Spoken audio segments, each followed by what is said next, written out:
La première phase du projet Solutions de l'Institut national de préparation professionnelle pour les entreprises solides, en sigle, vient de toucher à sa fin. Ce projet qui visait à développer les ressources humaines des formateurs a fait l'objet d'une évaluation minutieuse des résultats par le directeur général de l'INPP et la représentante de la JICA. C'est une 11e et une dernière réunion du comité conjoint de coordination du projet Solutions de l'INPP pour les entreprises solides en sigle qui vise à développer les ressources humaines de cet établissement public.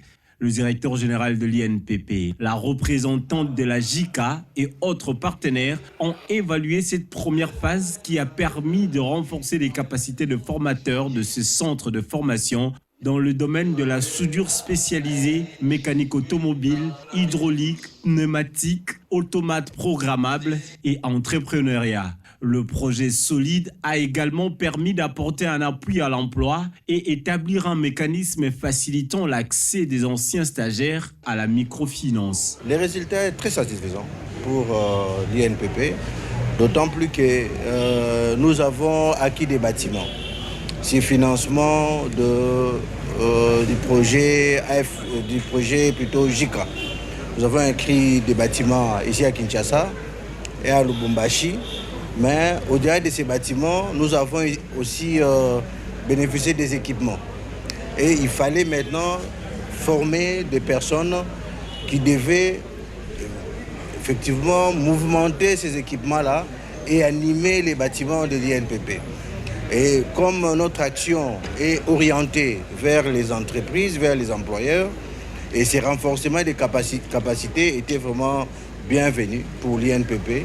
La deuxième phase est envisagée, le champ est élargi et 9 provinces sont ciblées. Maintenant, il va intéresser 9 provinces, c'est-à-dire 9 entités de l'INPP, réparties dans les 9 provinces de la République. Et ce sera pour les mêmes résultats, formés, et donner des capacités, transférer les compétences, donner les capacités nécessaires aux formateurs pour qu'ils interviennent dans les entreprises.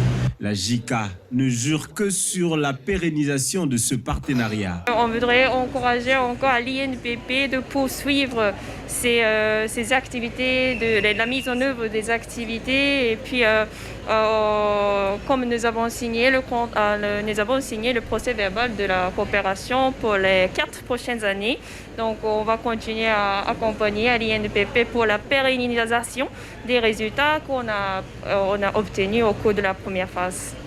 Avec son expertise dans différents domaines de développement du capital humain, il se réarme davantage afin de toujours transmettre la formation adaptée et à jour.